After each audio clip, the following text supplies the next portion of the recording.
want to have a time frame on this. This has to be implemented by January of next year.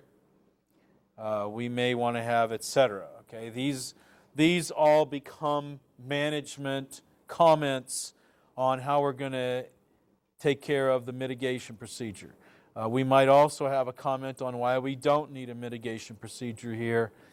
That we have no history of maintenance hook violations in the company, and whatever else you might want to add at this point. Okay, now what happens is when we get done with this, we come down here at the bottom and we add up the cost.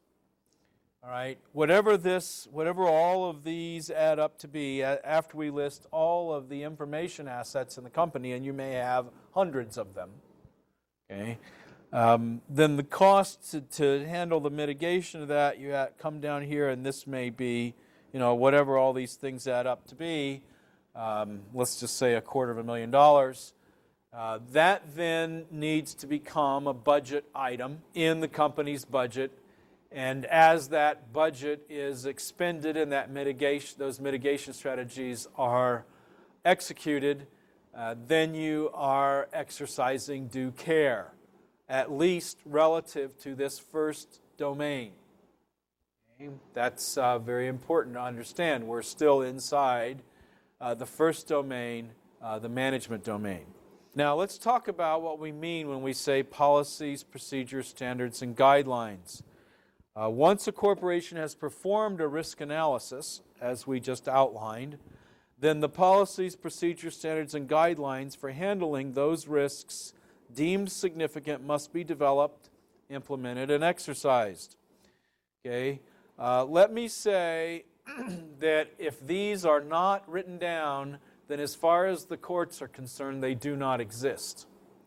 Okay? Or you just have a much weaker argument before the court that they exist. And so it's very important that you have the policies, procedures, standards, and guidelines written down. So now let's examine what each of these are. First of all, a policy is produced by the leadership team. So probably somebody with a VP in their title or a C in front of their title needs to be the author of the policies. Actually, they don't have to be the author, but they have to be the issuing authority. Somebody below them, of course, is going to write these up, and they're just going to sign them. But the policy does not have to be long and shouldn't be long. The policy typically is going to be a few pages for your entire corporation. And all the policy is going to be saying is that it's important to senior management that our procedures, standards, and guidelines relative to information security are implemented, that somebody is responsible for enforcing these, and the policy might specify who that's going to be. And the policy needs to be concise. Again, short is important here. It should state what policy is needed, what the policy covers, who's responsible, and how violations will be handled. Then we get to procedures.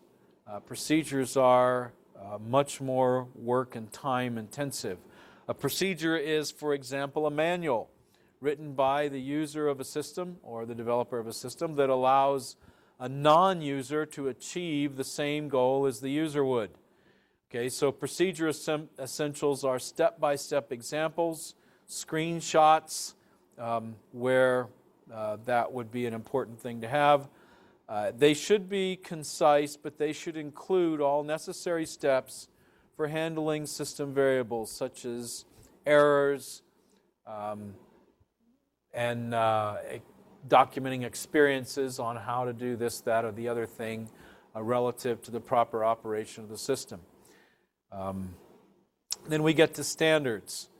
A standard ensures that the corporation that all technologies, applications, parameters, and procedures are consistent. Standard essentials are that there are macro-level requirements and then that they are broadly applicable.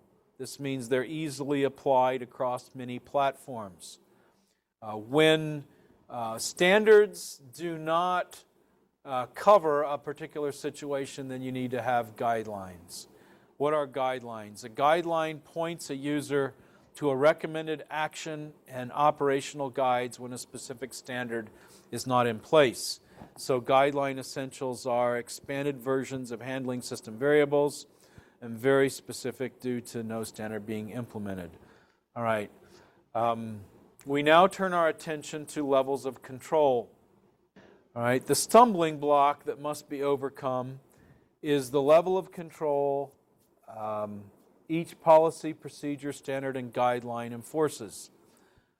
If you have too much control, then these become too burdensome, and the users will find ways around them. And that all by itself will undermine both the credibility and the practicality of your information security policies, procedures, standards, and guidelines. So the leadership team must find a good balance between the level of control and the usability under each control. Okay, so when all of those have been addressed by management, when management has determined what's going to be its primary focus relative to the CIA triad, and then how accountability is going to be addressed, after they have done a risk analysis, looking at all the different information assets in the corporation, and then after they have issued an executive policy, the umbrella policy over all of how InfoSec is going to be done and who's going to do it in the corporation, and then procedures have been developed, standards have been developed, and guidelines developed where necessary. After all of that is done, then you have completed domain number 1. And that's a lot of work, as you might suspect. And it is acceptable, let me just say, according to case law, it's acceptable that you don't have to make this a lifetime career here in dealing with domain number 1. If you have identified, let's say, the major information assets in the company and come up with a list of 20 or 30, if that's going to be acceptable to you, just the fact that you've gone through this exercise is what the courts are interested in. And that you identify what you consider to be the top few potential threats to each of those information assets, that again would most likely be legally sufficient. Now, I'm not a legal authority on these, but I've seen what the case law says with regard to these issues.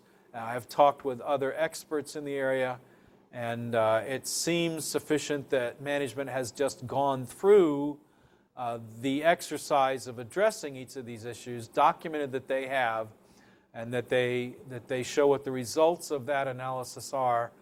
That's really what the courts care about, the fact that you've done this, not necessarily how thoroughly and how detailed it is that you have done this. Okay, now that you've gotten a brief overview of the kinds of activities that are required in order to be in conformance with domain number 1 in ISC Squared's 10 domains, let's take a look at the manager audit questions that we recommend you ask relative to this domain. Okay, the first question is, which security principle is the primary focus of our company's InfoSec? Okay, so the question is are we primarily focused on confidentiality, or are we primarily focused on integrity, or are we primarily focused on availability, or is it accountability? Okay, and then whatever the answer is, you also need to ask the question, what is our company's policy toward each of the other 3 then? It is obviously going to be insufficient to only focus on one of those 4, but one of those needs to be the primary one. Okay, and then is the answer to those questions, which is our primary